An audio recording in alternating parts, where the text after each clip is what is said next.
So imagine taking the entire gross domestic product of Australia, right? Just packing all of that wealth into a massive stainless steel cylinder and launching it into orbit.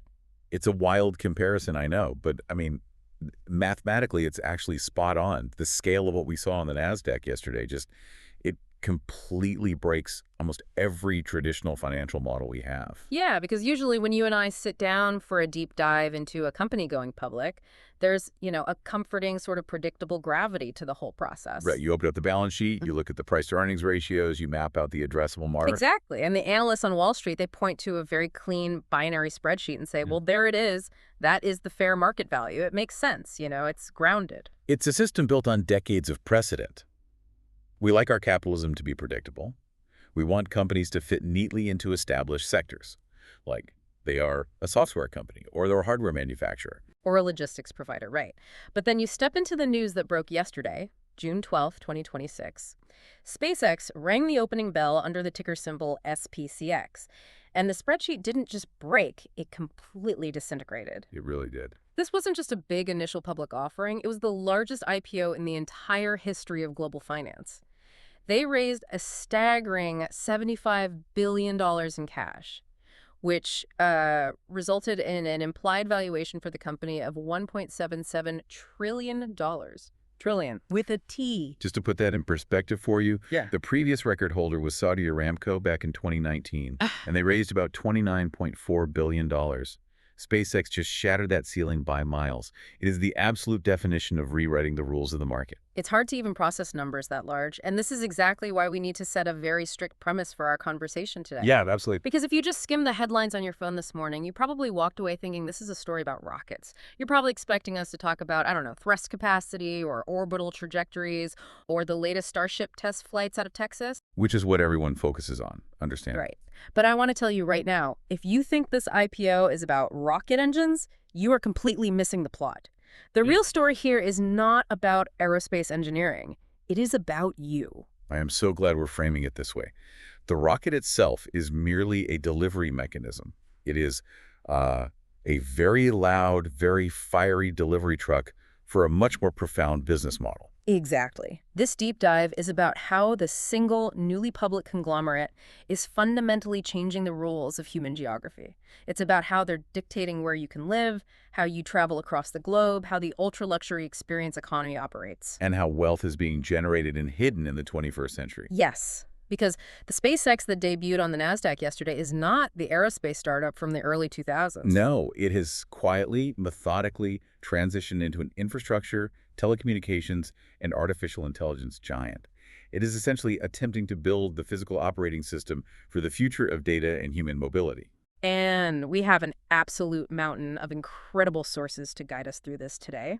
We're going to be pulling apart their massive 200,000-word S1 prospectus, which, by the way, reads part like a financial document and part like a science fiction manifesto. It's quite the read. It really is. Plus, we've got equity research from Sacra, deep dive industry reports from Claris Networks, some truly fascinating aesthetic takes from Yachtway, and reality checks from the Aerospace Corporation. It's a vast amount of material, but there is a very clear narrative thread running through all of it if you know where to look. So we're going to trace that thread. We're breaking this down into 4 major areas.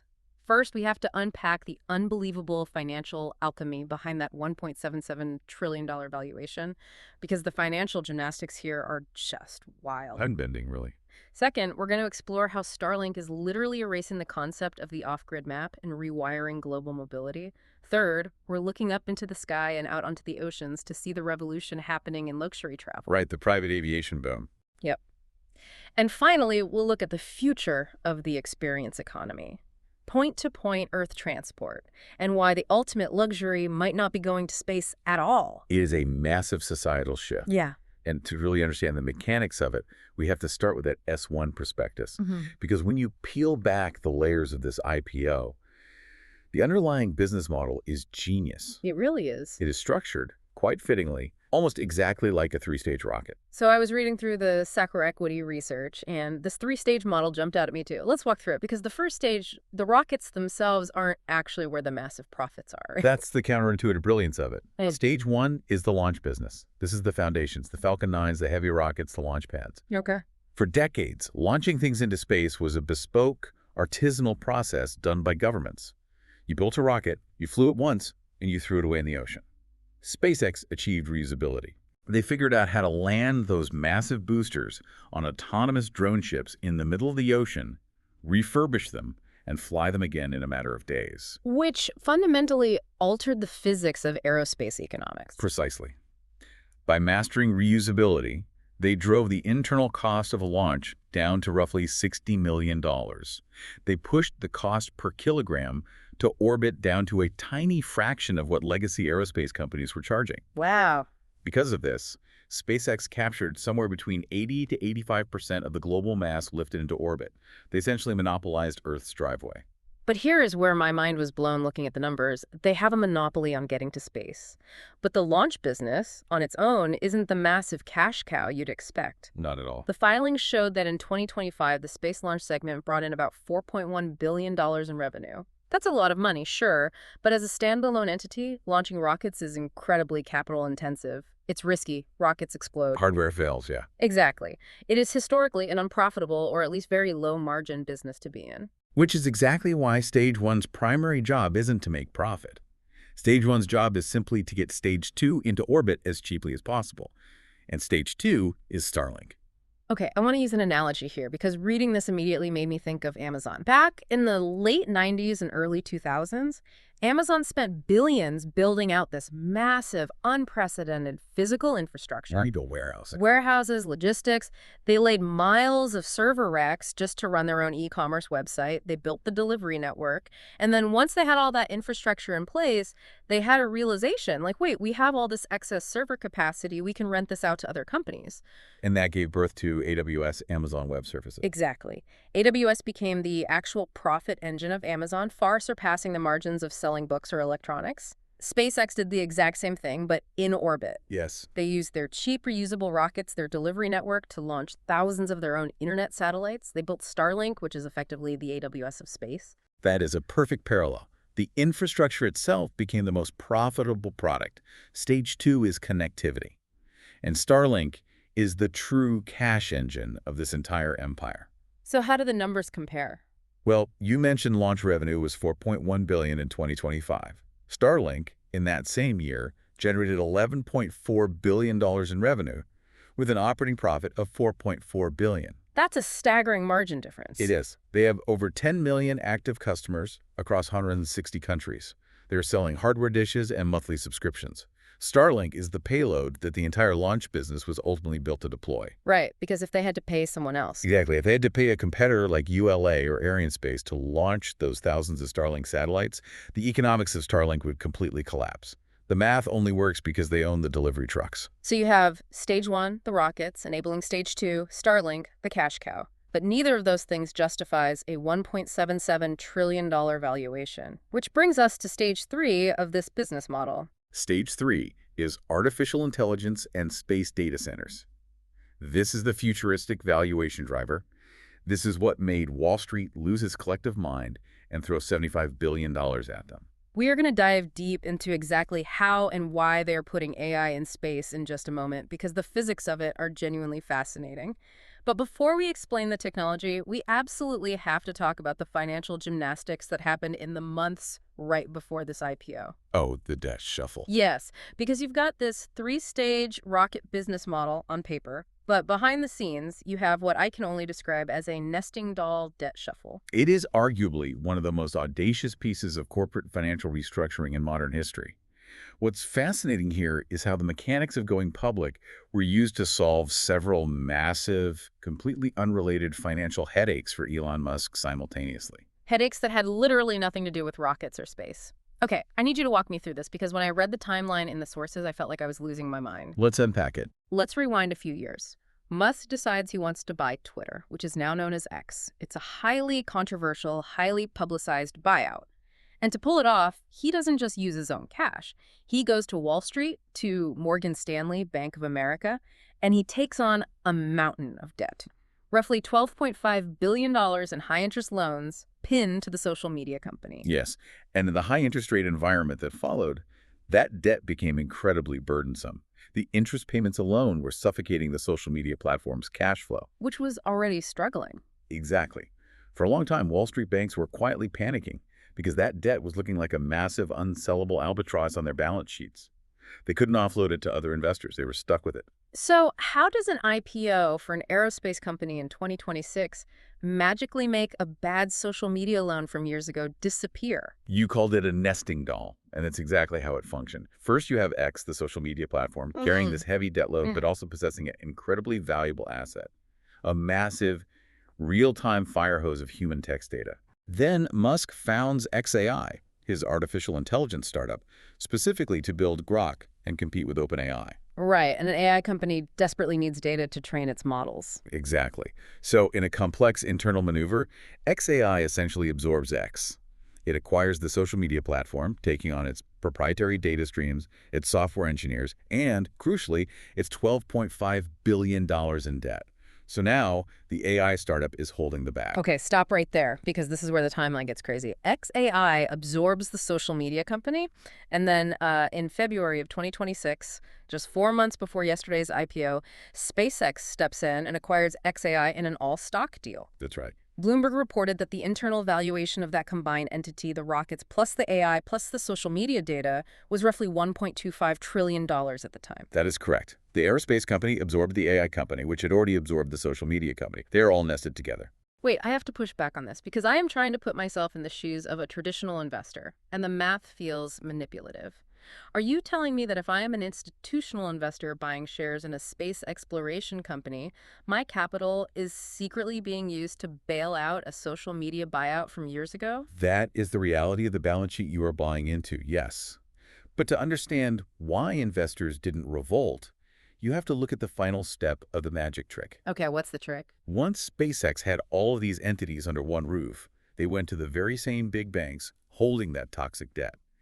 And SpaceX took out a massive $20 billion bridge loan right before the IPO. A bridge loan is just temporary financing, right? It's designed to carry you over until a larger influx of cash arrives. Exactly. They take out this $20 billion loan from the banks, and they immediately use it to pay off the old Twitter debt, wash away the xAI research and development costs, and clean up the books. But they still owe $20 billion. Not after yesterday. When they went public and raised $75 billion in cash, the very first thing they did was repay that bridge loan. The debt is completely extinguished. Okay, I need an ELI 5. Explain an analogy here because my head is spinning. How does a company just casually swallow $20 billion of debt without destroying its own value? Think of it like this. Imagine you are a multi-billionaire and you are wearing a custom-tailored suit worth $20,000. You reach into your pocket and you find a $20 parking ticket that you forgot to pay. Okay. Does paying that $20 ticket bankrupt you? Does it force you to sell your house? No, it's a rounding error. It's pocket change. That is what the valuation did. SpaceX generated roughly $18.7 billion in total revenue in 2025. Yet, Wall Street decided they were worth $1.77 trillion. That is a price-to-sales ratio of almost 100x. To give some context to you listening, NVIDIA, which is the absolute darling of the AI hardware boom on Earth, trades at roughly a 25x or 30x multiple. A 100x multiple is astronomical. It's almost unprecedented for a company of this physical scale. It is astronomical. But because that valuation is so staggeringly high because the suit is worth $1.77 trillion, SpaceX could absorb that $20 billion parking ticket with almost zero pain. Right. They only needed to dilute their equity, meaning they only needed to sell about 4.2% of the total company to raise that $75 billion in cash. That is the alchemy. They diluted the ownership by just over 4%, and in exchange, they completely wiped the slate clean. No more social media debt, no more AI development debt. And this explains why Wall Street was so eager to go along with it. The banks like Goldman Sachs and Morgan Stanley were falling over themselves to underwrite this IPO. Well, yeah, they finally got their money back. Exactly. They get their old toxic loans paid off in full with interest. Plus, they get hundreds of millions in underwriting fees for managing the biggest IPO in history. And their institutional clients get a piece of the hottest tech monopoly of the decade. It is a win-win-win for the financial sector. It's breathtaking to look at structurally. But if you think the debt shuffle is wild, we have to talk about the control game. Oh, the voting rights. Yeah, because historically, when a founder takes a massive company public, there's a trade-off. You get billions in liquidity, but you surrender a significant amount of control. You have to answer to a board of directors, you have to answer to institutional investors like Vanguard or BlackRock, and you have to answer to the public markets every single quarter. Yes, going public usually means submitting to the discipline and the whims of the market. It means dealing with activist investors and short sellers. Musk has historically been very vocal about his intense distaste for that environment. He famously tried to take Tesla private years ago just to avoid it. Right, so to protect his vision for SpaceX, he didn't just bend the rules of corporate governance, he completely rewrote them.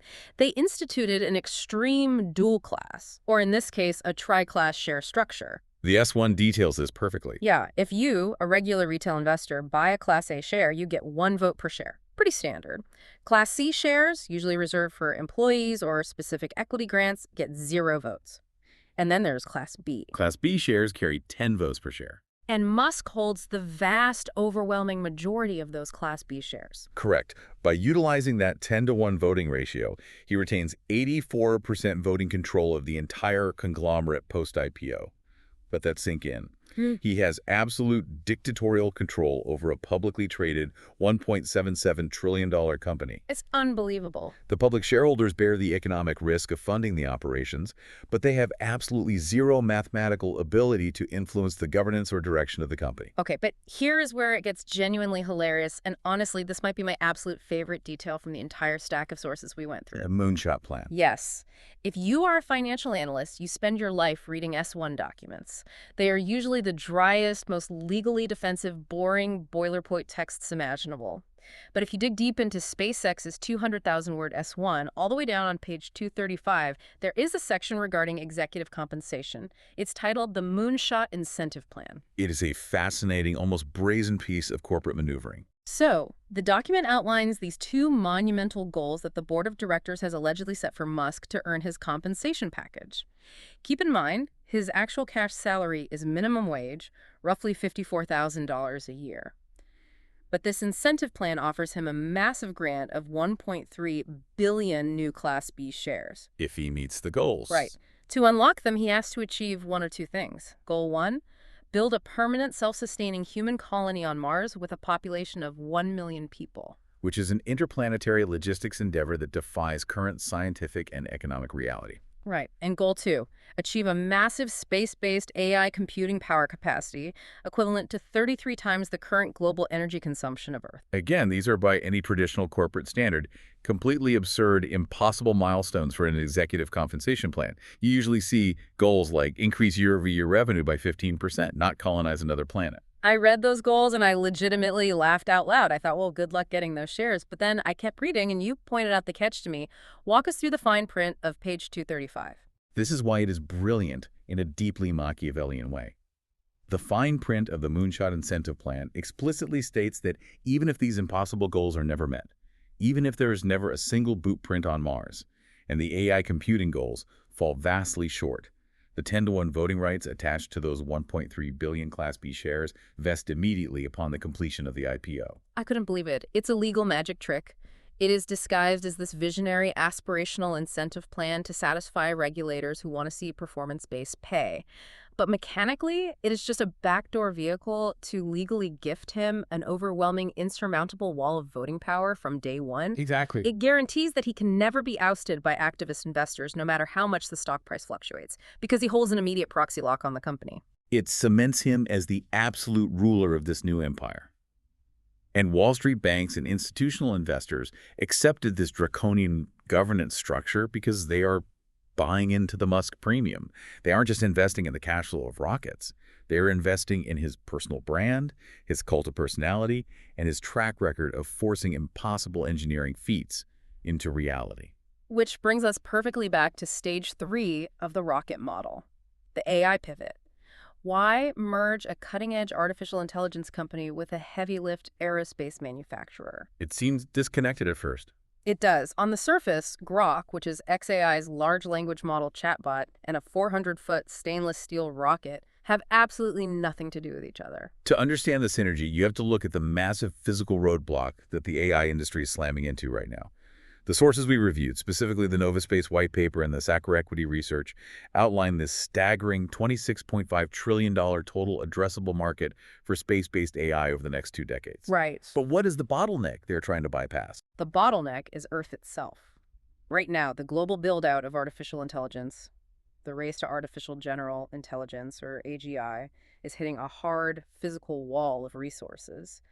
To train and run these massive large language models, you need data centers the size of small cities. Massive facilities. And those data centers require two things in unimaginable gluttonous quantities: electricity and cooling. Correct. On Earth, computing generates intense heat. To keep those server racks from melting, companies are pumping millions of gallons of fresh water through cooling systems daily, straining local municipalities. It's a huge environmental issue. It is. Yeah. Furthermore, the grid capacity required to power these facilities is exhausting national energy infrastructures. We are literally running out of land, water, and power to keep these terrestrial server farms running. So the logic is brilliantly simple, yet incredibly difficult to execute. If the Earth physically cannot support the infrastructure required for the next leap in AI, where do you put the servers? You put them in orbit. Space offers two distinct, unparalleled advantages for data centers. First, the ambient temperature in deep space, shielded from the sun, is roughly 2.7 Kelvin, which is near absolute zero. Wow. It completely solves the thermal management problem. You don't need billions of gallons of water, you just radiate the heat out into the vacuum. Second, if you position the satellites correctly, you have access to infinite unfiltered solar power 24 hours a day without the interference of clouds, weather, or atmospheric diffusion. So they're pitching orbital data centers. And this isn't just a fun sci-fi concept mocked up in a pitch deck. They are putting serious, terrifying amounts of money behind them. Absolutely. The S1 reveals that SpaceX is currently building a $119 billion manufacturing facility in Texas called a terafab, and this facility is being designed to manufacture custom silicon semiconductors and chips for a planned constellation of up to 1 million AI data center satellites. 1 million. Yes, exactly. This is what justifies the $1.77 trillion valuation. Yeah. They are presenting themselves to the market as the ultimate vertically integrated AI conglomerate. Think about the moat they're building. It's impenetrable. They design their own AI models through xAI. They build their own custom silicon chips at the terafab. They build the orbital server racks to house those chips. They own the rockets required to launch those server racks into space cheaply. And crucially, they own the laser communications mesh network Starlink that beams the computed data back to Earth at the speed of light. No other company on the planet can do that. Google can't do that. Microsoft can't do that.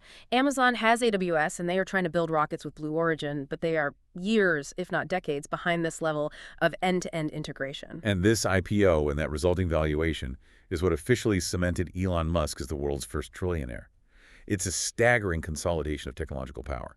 We are talking about a single company that is quite literally trying to build the physical backbone of the future economy in space. It is a lot to take in. It feels like we are living in the prologue of a cyberpunk novel. But I want to bring it back down to Earth for a minute. Let's shift to part 2 of our deep dive. Let's talk about stage 2 of the rocket model. Let's talk about Starlink. The cash engine. Right, because while the orbital AI data centers are the futuristic promise driving the trillion-dollar valuation, Starlink is the technology that is actively, tangibly rewiring human behavior and geography right now. It is the tip of the spear. Ugh. And it is reshaping society by completely erasing the concept of the off-grid map. Our sources from the Claris Networks industry report and the internal metrics in the S1 filing paint a very vivid and slightly startling picture. By early 2026, Starlink crossed over 10 million active customers globally. A massive milestone. And the narrative around Starlink used to be very quaint, right? It used to be, oh, this is a great solution for a remote cabin in the woods or an off-grid farm in Montana that can't get municipal fiber optic cables. It was viewed as a rural broadband band-aid, but that narrative is completely dead. The demographic has shifted entirely. It is now heavily weighted toward enterprise solutions, government contracts, and what the industry calls global mobility.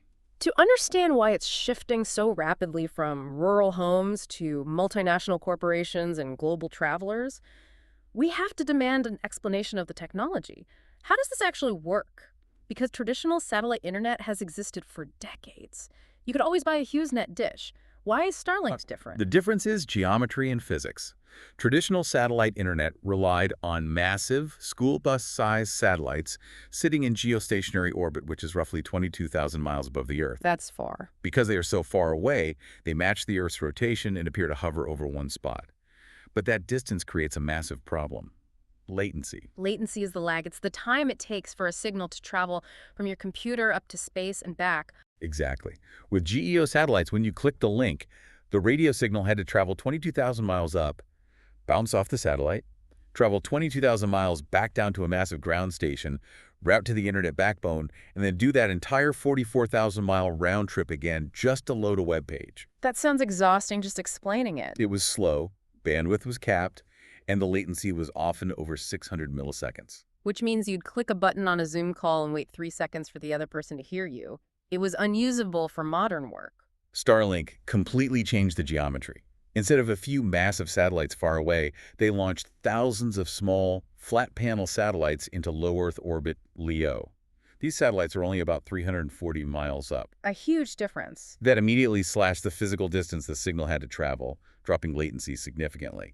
But the real breakthrough was intersatellite laser links. Okay, wait, explain the lasers because this sounds like science fiction. The newer generations of Starlink satellites don't just beam signals up and down to Earth. They communicate laterally with each other using highly focused lasers in the vacuum of space. They form a dynamic, constantly shifting mesh network in the sky. Why does that matter? Why is a laser in space better than a fiber optic cable on the ocean floor? Because of the speed of light. Light travels through the vacuum of space roughly 47% faster than it travels through the solid glass core of a fiber optic cable. Wait, really? Yes. So if you want to send financial data from London to Tokyo, bouncing it up to a Starlink satellite, shooting it across the orbital laser mesh network, and bouncing it down in Japan is actually physically faster than routing it through terrestrial undersea cables. That is incredible. You bypass the friction of physical infrastructure entirely. This drops the latency down to around 20 milliseconds. Which means you can play competitive Twitch reaction video games, you can host high-definition, multi-person Zoom calls, and algorithmic trading firms can execute stock trades in real time, from literally anywhere on the planet with a clear view of the sky. And that technological leap, creating a high-speed, low-latency blanket over the Earth, has unleashed what is arguably the biggest consumer shift since the smartphone: the direct-to-cell revolution. Yes. Okay. This is where it feels like we are witnessing the invention of mobile telecommunications all over again. Historically, to use Starlink, you needed to buy that $600 hardware kit. It looked like a flat pizza box on a motorized stick. Right, the dish. You had to mount it on your roof and plug it into a power source. But SpaceX recently partnered with T-Mobile, and they've already launched over 650 specialized direct-to-cell satellites. What this means is that very soon you will no longer need the pizza box dish. Your standard, everyday, unmodified smartphone sitting in your pocket right now will be able to connect directly to a satellite passing overhead. I want to emphasize how difficult this is from a physics perspective. A cell phone antenna is tiny. It operates on a few watts of power. It is designed to talk to a cell tower that is maybe 3 or 4 miles down the highway. Asking that tiny antenna to punch a signal 340 miles straight up through the atmosphere, through rain clouds, to hit a satellite moving at 17,000 miles per hour is an astonishing engineering feat. How do they do it? They essentially built massive, highly sensitive phased array antennas on the satellites themselves. The satellite does the heavy lifting of listening for the weak signal from your phone. Furthermore, to make this legal and functional, SpaceX acquired EchoStar's wireless spectrum licenses in a massive $8.5 billion cash and stock deal. They bought the invisible radio frequencies necessary to blast data globally. This effectively ends the concept of a dead zone. The T-Mobile partnership alone immediately covers 500,000 square miles of previously unreachable territory in the United States, deserts, mountains, national parks.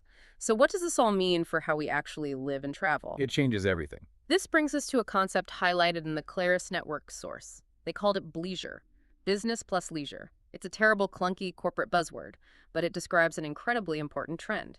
The global pandemic proved to the corporate world that remote work was possible. But there was a catch. You were remote, but you were still tethered to a reliable Wi-Fi router.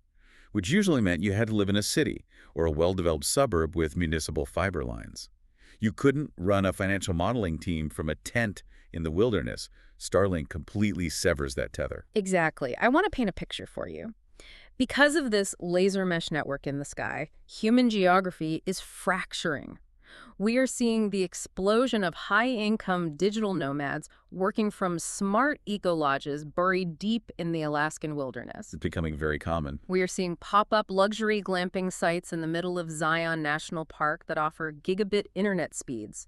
You have executives renting overwater bungalows in the Maldives who can run complex cloud computing models and video conference with their board of directors seamlessly while looking at a coral reef. You no longer have to make a choice between having a high-powered, demanding career and living in the untamed, remote wilderness. It is democratizing access to remote tourism for the working class. But on a deeper level, it is bringing the relentless, always-on pressures of the corporate world to the last untouched, pristine places on Earth. That's a good point. And speaking of pressures, we have to look at the financial reality of Starlink's aggressive global expansion.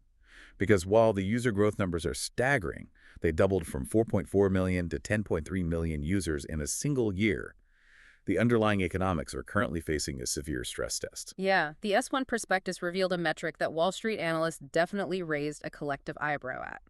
As Starlink expanded globally, particularly as they pushed into developing nations in South America and Africa to gain market share, their average revenue per user, or ARPU, dropped significantly. It was quite a drop. The data showed it went from an average of $99 a month in 2023 down to $86 and then hit a concerning $66 a month in Q1 of 2026. This is a classic telecommunications dilemma. When you enter emerging markets, you have to lower your prices to match local purchasing power. You trade profit margins for sheer user volume. You want to lock them into your ecosystem. Become dependent on it. But here's the problem. When you are a company that is simultaneously trying to fund a $119 billion orbital chip factory and a multi-billion-dollar Mars colonization program, you desperately need free cash flow. You cannot afford to let your golden goose start laying bronze eggs. Which perfectly explains the sudden pivot we saw right before the IPO. Just a month before they went public, in May 2026, SpaceX hiked the price of standard residential Starlink plans in developed markets by up to $10 a month. They are clearly shifting their strategy from aggressive, loss-leading subscriber acquisition to aggressively monetizing their installed base. And they are forced to do this now because serious, well-funded competition is finally arriving. For the last 5 years, Starlink basically operated as an unchallenged monopoly in LEO broadband. That era is over. Amazon's Project Kuiper officially entered enterprise beta testing in April 2026. And Amazon does not play around. They have committed over $10 billion in initial capital to Kuiper. More importantly, Amazon already owns AWS. They already have the enterprise relationships with every major Fortune 500 company. And they've signed strategic distribution partnerships with massive telecom giants like Verizon, AT&T, and Vodafone in Europe. They have the distribution network. The race to own the sky is officially on. Starlink has the massive first-mover advantage and the scale, but Amazon has the infinite capital and the enterprise integration to make it a brutally competitive, bruising fight for market share. It is setting up to be the ultimate heavyweight bout in low Earth orbit. But while the consumer residential market is a volume game filled with price-sensitive customers complaining about a $10 hike, there's another sector, a sector where Starlink is completely dominant, where the customers don't care what things cost, and where the profit margins are absolutely massive. The luxury market. Yes. And that brings us to part 3 of our deep dive, the future of high-end travel and private aviation. This is where we see the transition from providing basic connectivity to enabling ultra-luxury experiences.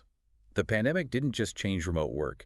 It triggered a massive structural shift in how the wealthy travel. Tell me about it. There was a 30% post-pandemic surge in private jet flights and fractional jet ownership programs. People who had the means to fly private finally did it to avoid crowds, and once they experienced that level of convenience, they never went back to commercial aviation. But there was always one major glaring pain point with flying private or flying commercial first class, for that matter.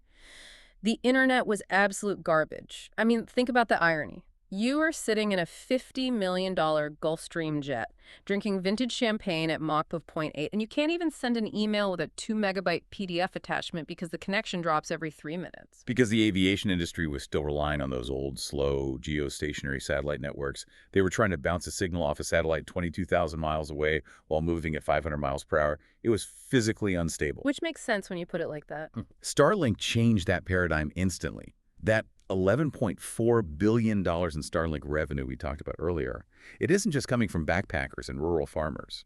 A massive, disproportionate chunk of that profit is driven by their enterprise and premium mobility tiers. A standard home dish might cost $120 a month. Starlink Aviation costs $25,000 a month per plane. And airlines are happily paying it. We saw the announcements that they are partnering with commercial carriers like British Airways and United Airlines, outfitting hundreds of Airbus and Boeing aircraft with the sleek aero terminals. But in the private aviation sector, it is a total revolution. It's changing how people work. They are literally turning private jets into flying corner offices. You now have uninterrupted, buffer-free 4K video streaming at 40,000 feet over the middle of the Pacific Ocean. You can host a live, interactive webinar for your entire company from a private jet over the Atlantic. The aircraft is no longer a dead zone in a CEO schedule. It is fully integrated into their digital workflow. And this connectivity revolution isn't just limited to the stratosphere. It's happening on the surface of the oceans, too. Okay, we absolutely have to talk about the Maritime Royal Rumble. This article from Yachtway was one of the most fascinating pieces of sociological reporting in our source stack. It really highlights how ruthlessly and quickly a legacy industry can pivot when a vastly superior technology arrives on the market. Historically, the ultra-leisure yacht market has always been the expensive testing ground for maritime connectivity innovations. Right. But what happened during the 2024 Mediterranean yachting season was unprecedented in maritime history. In a single summer season, over 40 major superyachts ripped out their old, incredibly expensive VSAT satellite systems and retrofitted their vessels with Starlink Maritime. And Starlink Maritime is not cheap by normal standards. The subscription is anywhere from $250 to $1,000 a month, plus thousands of dollars for the high-performance, weather-hardened hardware. But to a billionaire superyacht owner paying a massive crew to maintain a $100 million boat, $1,000 a month is literal rounding error. But here is the aesthetic quirk that I absolutely loved from the Yachtway piece, because it perfectly captures the psychology of the ultra-wealthy. The placeholder casings, it's brilliant. Yes. Okay, so traditionally, if you look at a superyacht, they have these massive, giant, bulky white plastic domes sitting on the very top mast of the ship. They look like giant golf balls. Those domes housed the old GEO VS8 satellite dishes. They are huge and heavy. Very conspicuous. Starlink panels, by contrast, are incredibly small, flat, and sleek. They look like a slightly oversized laptop. You can mount them flat on the deck, completely hidden from view. And from a pure marine engineering standpoint, you would absolutely want to remove those old, heavy domes. You want to reduce top weight, lower the center of gravity, and reduce wind resistance. But the yacht owners aren't doing it. They are refusing to take the domes down. Why? Because over the last 20 years, those giant, bulky white domes became a visual status symbol in the yachting world. Having a massive dome on your boat told everyone else in the Monaco Marina, hey, I have a massive, expensive yacht with global military-grade communication gear. It's purely for show. So these billionaires are secretly switching to the small Starlink panels, hiding them out of sight, and intentionally keeping the useless, outdated, empty plastic domes bolted to the roof purely as placeholder casings to maintain the visual aesthetic of extreme wealth. It perfectly encapsulates the intersection of cutting-edge technology and basic human vanity. You have the most advanced laser space internet on Earth hidden behind an empty plastic shell just to impress the guy docked next to you. It's hilarious. But if you look beneath the vanity, the operational shift in the maritime industry is profound. Because with this level of commoditized, high-speed LEO broadband, the old maritime service providers are panicking. They can't just sell expensive, slow bandwidth by the megabyte anymore. To survive, they have to completely reinvent their business models. What are they doing instead? They have to pivot to integrating IT consultancy, bespoke cybersecurity, advanced entertainment packages, and holistic onboard system upgrades. It's a shift toward hyper-personalization. The internet is no longer the product. It is the utility that enables the product. And we are seeing this exact same hyper-personalization happening in the skies, too. The Travel Pasha report detailed how commercial airlines are using this massive fire hose of connectivity to feed AI-driven customer relationship management systems. Qatar Airways is cited as the prime example of this integration. When you have a massive, unbroken pipe of data moving to and from an aircraft in real time, the flight attendants are no longer just handing out drinks. They are armed with tablets connected to terrestrial AI databases that anticipate passenger needs dynamically. From predicting meal and wine preferences based on past flights to offering specific onboard amenities, the AI is updating passenger profiles mid-flight based on real-time behavior. Okay, but I have to push back here, and I want to pose a philosophical question to you. Because as I was reading all of this about the 4K streaming jets, the connected yachts, the Alaskan eco-lodges, I started feeling a sense of dread. Dread, why? If you are paying $200,000 a week to charter a super yacht in the Mediterranean, or you are flying on a private jet to a remote private island, and you have a flawless 500 megabit per second connection that allows your boss or your board of directors or your most demanding clients to reach you instantly on video, is it really a vacation anymore? That is the ultimate paradox of total inescapable connectivity. Are we systematically destroying the ultimate luxury of being unreachable? Because if you can answer emails seamlessly and flawlessly from the Alaskan tundra, doesn't the Alaskan tundra just become another corporate cubicle, but with a slightly better view? It's a profound sociological question. We are completely eliminating the geographic excuse for unavailability.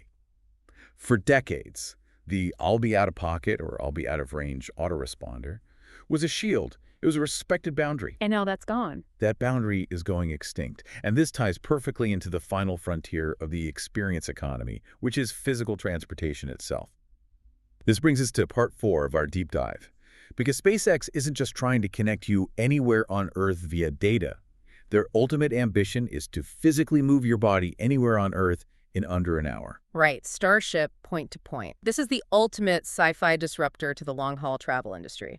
The concept is taking the Starship rocket, the massive 400-foot, fully reusable vehicle they've been iterating on, and instead of going to Mars, you use it for suborbital Earth transport. It's incredibly ambitious. You load 100 passengers into it. It launches from New York, goes up into the vacuum of space, coasts around the curvature of the Earth, and lands in Tokyo.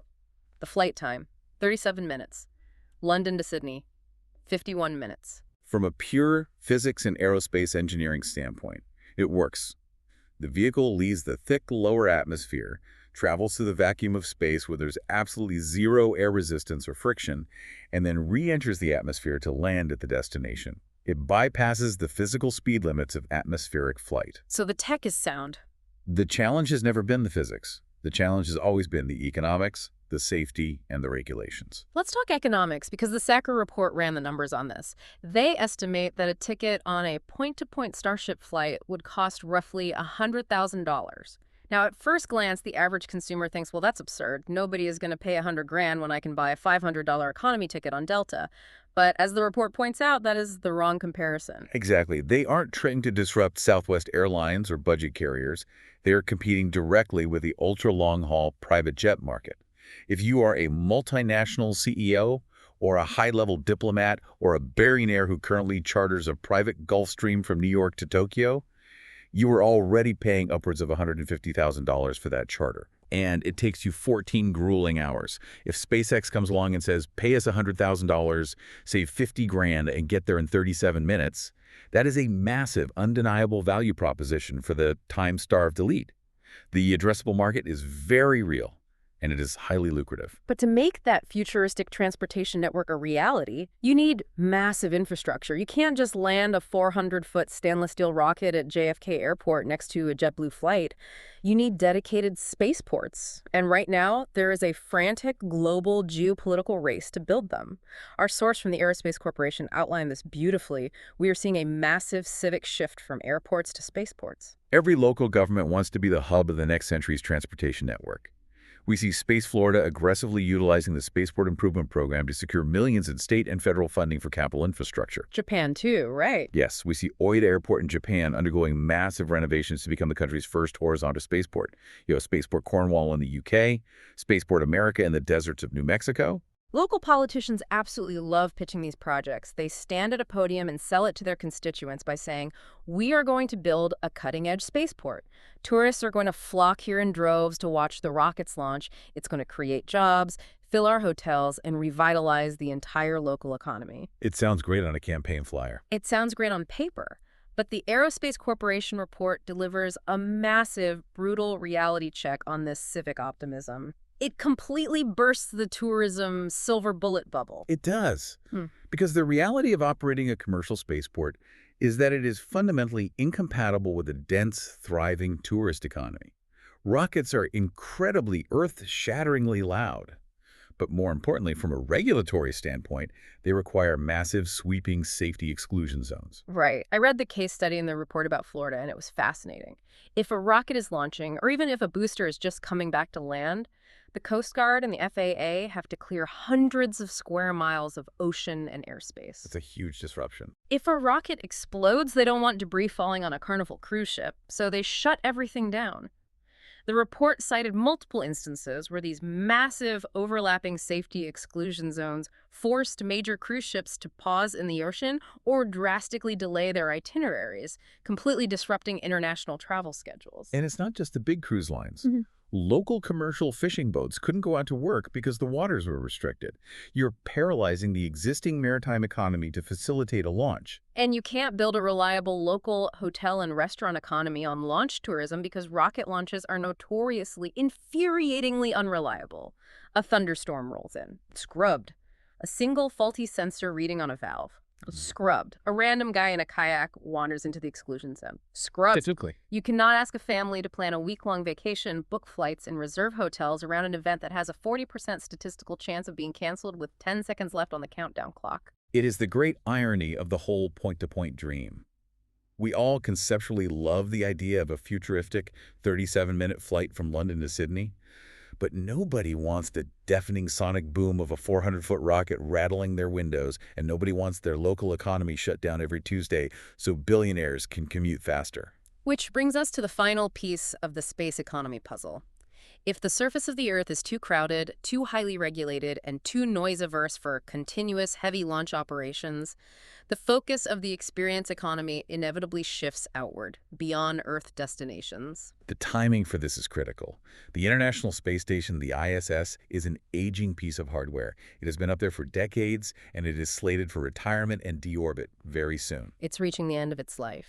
And when that happens, there is a massive multi-billion-dollar NASA budget currently tied up in operating that station that is suddenly going to be completely up for grabs. And SpaceX is perfectly positioned to capture that budget by building, launching, and managing commercial low Earth orbit platforms. They already have the proven ecosystem. They have the Cargo Dragon capsules to run supplies. They have the Crew Dragon to transport astronauts. Right. And with the sheer payload capacity of Starship, they could theoretically launch entire, fully constructed modular space station segments in a single flight, rather than assembling them piecemeal over 20 years like the ISS. But the question is, who goes to these new commercial stations?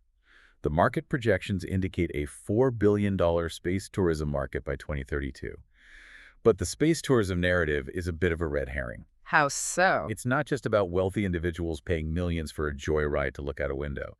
The real money, the sustainable economic driver of these platforms, is in the bizarre, highly specialized, but incredibly lucrative future of in-space manufacturing. This is a crucial point that I think most people completely miss. Lowering the cost of access to space doesn't just mean launching more internet satellites.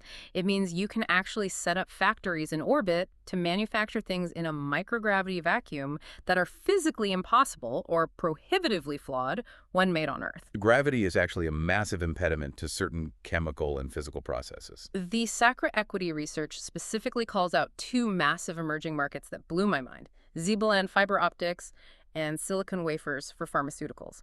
Explain the Z-band fiber because the physics of it are so cool. Z-band is a specific type of heavy metal fluoride glass used to make fiber optic cables.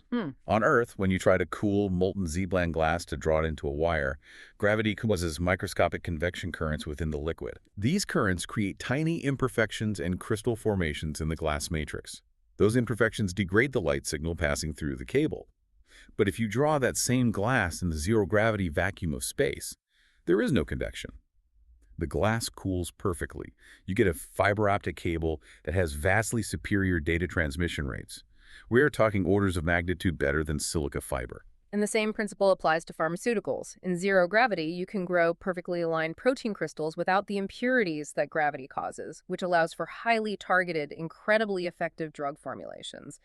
The market projection for space manufactured pharmaceuticals is expected to hit $10 billion by 2030.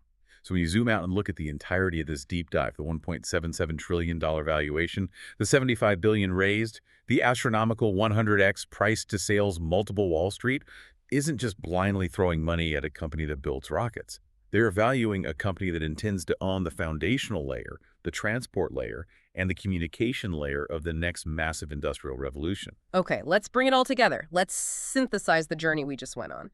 Because yesterday's IPO, ringing that bell on the NASDAQ, was not about buying shares in a rocket company. That is the old terrestrial way of thinking. Absolutely. SpaceX is a masterclass in rewriting the rules of the global economy. They took a historically unprofitable space launch business, perfected it, and used it as a delivery mechanism to build a global telecommunications monopoly in Starlink. They are using the massive cash flow from Starlink to fund a $119 billion chip factory in Texas to power millions of orbit-based AI data centers. Hub connected. They use their sky-high private valuation to absorb an AI startup and magically wash away billions in toxic social media debt. And the founder used a mathematically impossible sci-fi incentive plan to secure absolute dictatorial voting control over the whole thing. They are not building vehicles. They are building the operating system of the future human experience. From hiding flat Wi-Fi panels inside fake plastic domes on Mediterranean superyachts, to guaranteeing that your smartphone never loses a signal no matter how deep into the Alaskan wilderness you retreat, to manufacturing perfect fiber optics in zero gravity. So what does this all mean for us? What does it mean for you navigating this new reality? I want to leave you with a thought that builds on our conversation about the paradox of total connectivity. We have spent the last century, billions of dollars, and countless hours of brilliant human ingenuity trying to connect every single remote corner of the globe. That was the dream, right? Exactly. But in a future where SpaceX blankets the Earth with high-speed Wi-Fi, where orbital AI data centers watch from above, and your phone has a direct, unbreakable laser link to a satellite moving at 17,000 miles per hour, perhaps the ultimate, most expensive luxury of the late 21st century won't be a $100,000 ticket to space. Perhaps the ultimate luxury will be finding a place on Earth where the signal doesn't reach. Wow. A dead zone is a premium commodity, paying to be unreachable. Going back to where we started, when a traditional Wall Street analyst looks at a balance sheet, they want a clean, binary answer. They want predictable gravity. But Wall Street looked at the chaotic, deeply intertwined web of rockets, artificial intelligence, bridge debt, and global telecom yesterday, and they decided that ambiguity wasn't a fracture in the system. They decided it was the architecture of the future. Thank you for joining us on this deep dive. Tonight, when you step outside, take a moment to look up at the night sky. I guarantee you will see it a little differently.